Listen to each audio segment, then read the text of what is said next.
In November 2006, a young British woman named Lindsay Hawker moved to Japan to teach the English language at a college. She was excited about the opportunity to experience a new culture and meet new people. But just 4 months later, she was found brutally murdered in a bathtub filled with sand on the balcony of an apartment in Chiba. The case shocked the Japanese media and made headlines around the world. The prime suspect, a man named Tatsuya Ichihashi, went on the run for nearly 3 years before finally being captured and brought to trial. But even then, many questions remained unanswered. Who was Lindsay Hawker, and what led to her tragic death? What kind of person was Tatsuya Ichihashi, and why did he choose Lindsay as his victim? And what did the investigation and trial reveal about the Japanese criminal justice system? Join us as we explore the life and death of Lindsay Hawker, the man who killed her, and the quest for justice that followed. From the quiet streets of her hometown in England to the bustling cities of Japan, we'll delve deep into the story and leave no stone unturned. Don't forget to subscribe to Criminous and like this video for more riveting true crime content.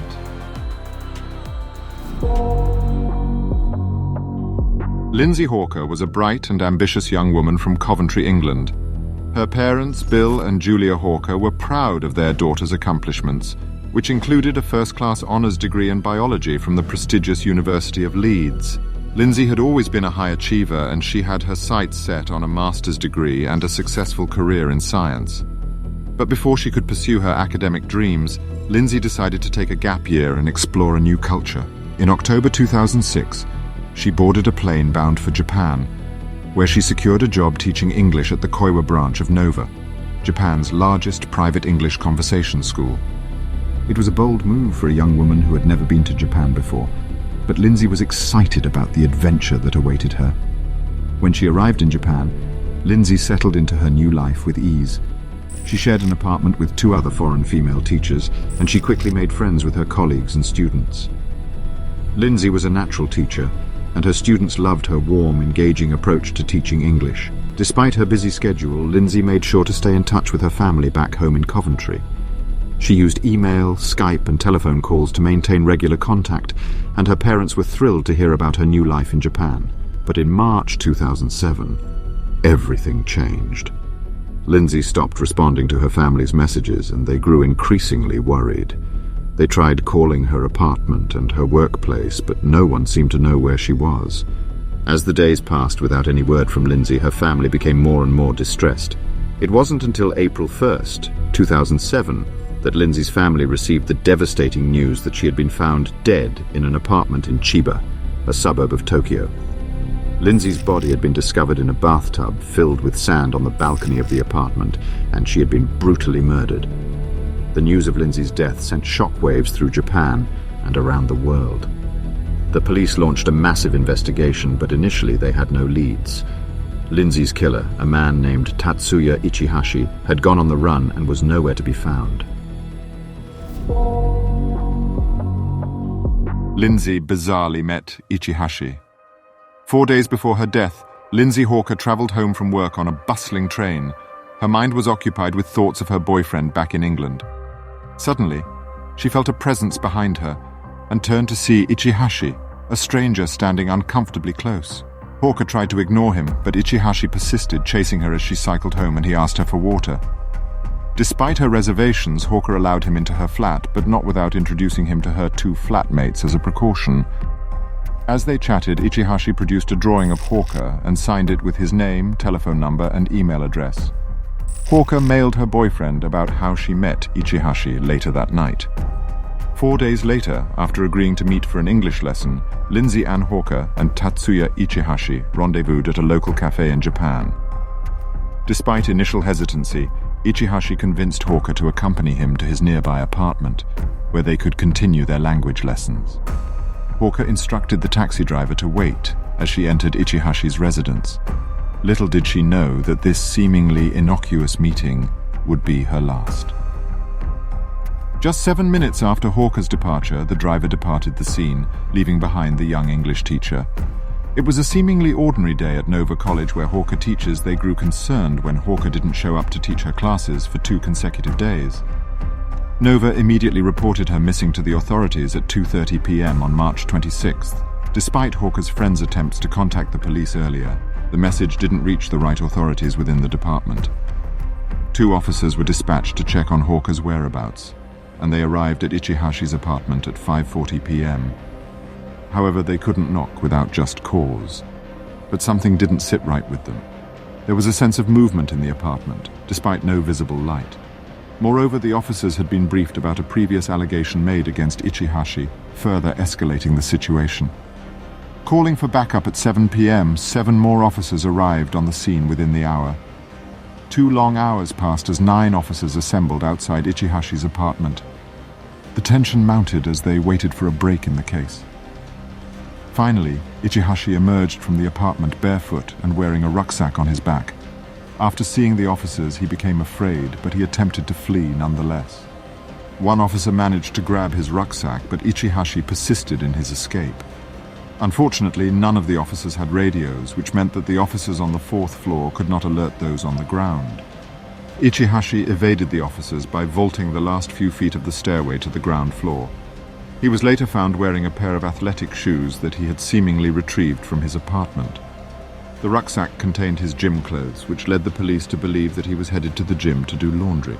The officers then entered Ichihashi's apartment in search of Lindsay Hawker, who was later discovered dead and buried in a gruesome makeshift grave on the apartment's balcony. The details of Hawker's brutal death are shocking and horrifying.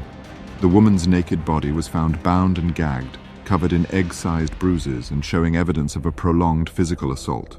Despite her background in martial arts, Hawker was overpowered by Ichihashi, a black belt holder, who ultimately suffocated and strangled her to death, breaking the cartilage in her neck. It is difficult to imagine the pain and suffering that Hawker endured at the hands of her attacker. To add insult to injury, Ichihashi shaved Hawker's head after her death, leaving her possessions strewn about the room in a final act of desecration.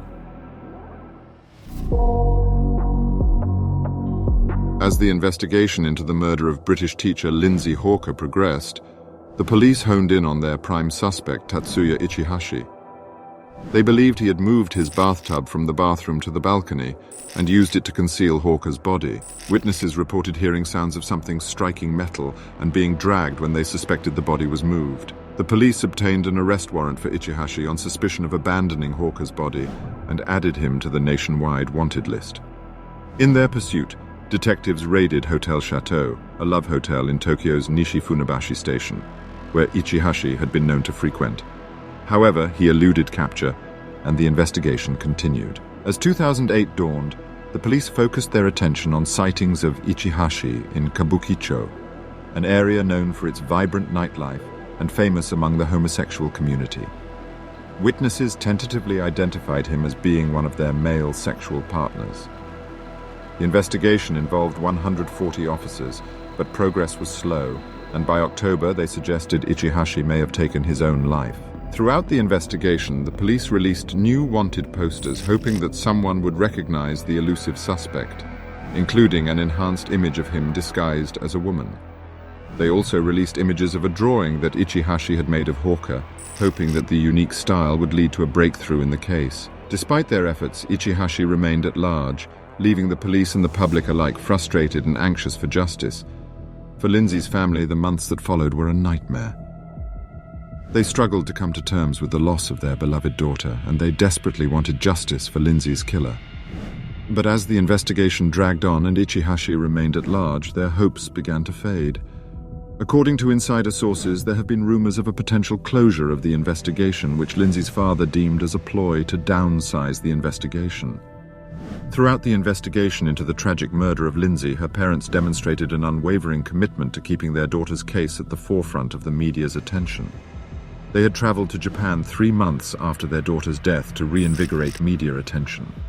Undeterred by the lack of progress, they made a second visit to Japan a year after the tragedy, urging the media to persist in their coverage and calling on Tatsuya Ichihashi, the suspect in their daughter's murder, to surrender himself to the authorities. Their tireless efforts reflect both their deep love for their daughter and their steadfast determination to see justice served.